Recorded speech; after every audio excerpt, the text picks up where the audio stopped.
Be discussing the Supreme Court case of the Hazelwood School District versus Kuhlmeier, which was decided in 1988. Okay.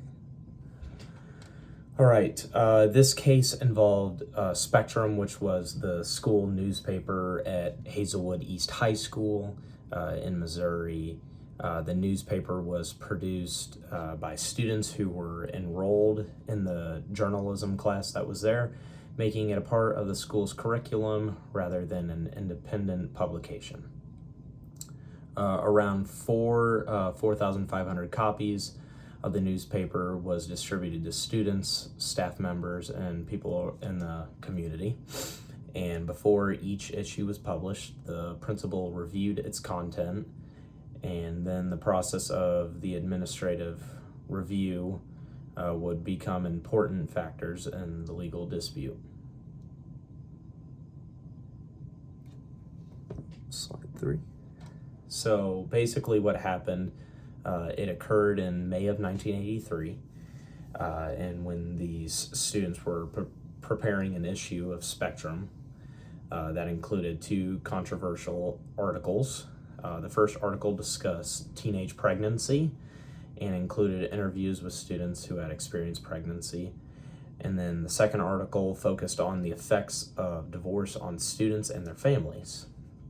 Now, when Principal Robert Reynolds reviewed this issue before the publication, he became concerned about both articles, and he believed that the students mentioned in the pregnancy stories could potentially be identified. And even though the fake names were used, he also felt that parts of the divorce article were unfair because one student's father was criticized without having the opportunity to respond.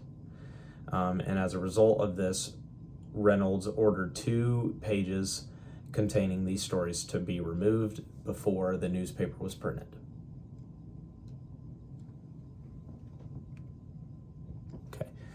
This is Kuhlmeier's argument. These students were led by Kathy Kuhlmeier. She was believed that the principal's actions violated their First Amendment rights to freedom of speech. They argued that the newspaper served as a place for student expression and that students had significant control over the content that was published. They also believed these articles covered important issues that were relevant to the students and provided educational value or purpose.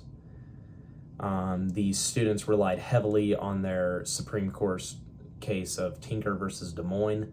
In that case, that court famously stated that students do not shed their constitutional rights to freedom or speech or expression at the schoolhouse gate. Because these articles did not cause any disruption to the school activities, the students argued that the school had no right to censor them.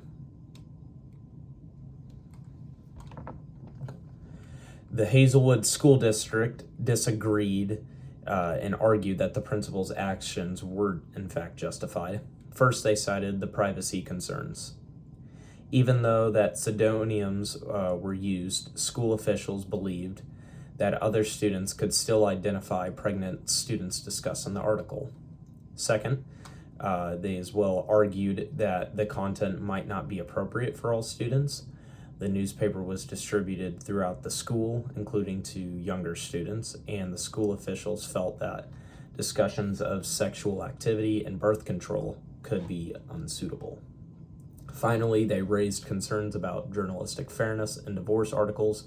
A student father was portrayed negatively, but he was never interviewed or given a chance to tell his side of the story. The school argued that because of the newspaper was a part of a class and sponsored by the school, administrators had the authority to ensure that the content met educational standards.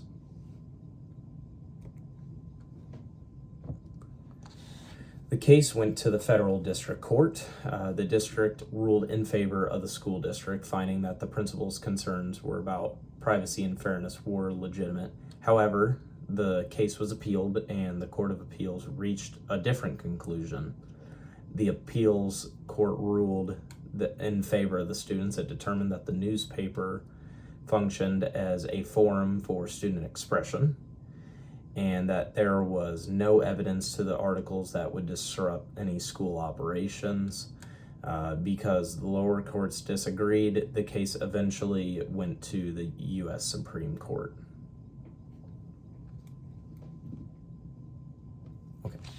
In 1988, the Supreme Court issued its decision. The court ruled in favor of the school district to a vote to 5-3. The majority held that students do have First Amendment rights in this situation, but those rights can be more limited in school-sponsored activities. Since the newspaper was produced as a part of the journalism class and carried the school's name, the court considered it a school-sponsored activity. Therefore, the court concluded the principal's decision to remove the articles did in fact not violate the First Amendment.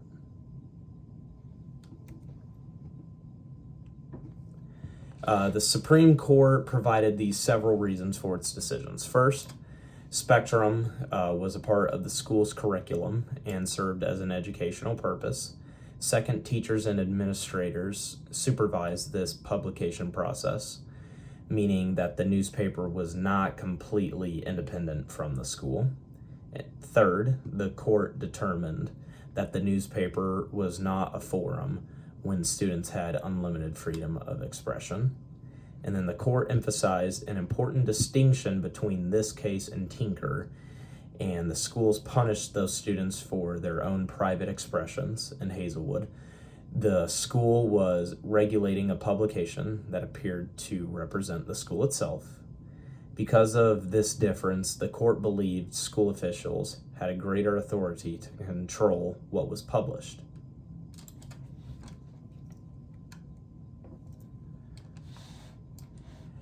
This decision established what is known as the Hazelwood Standard.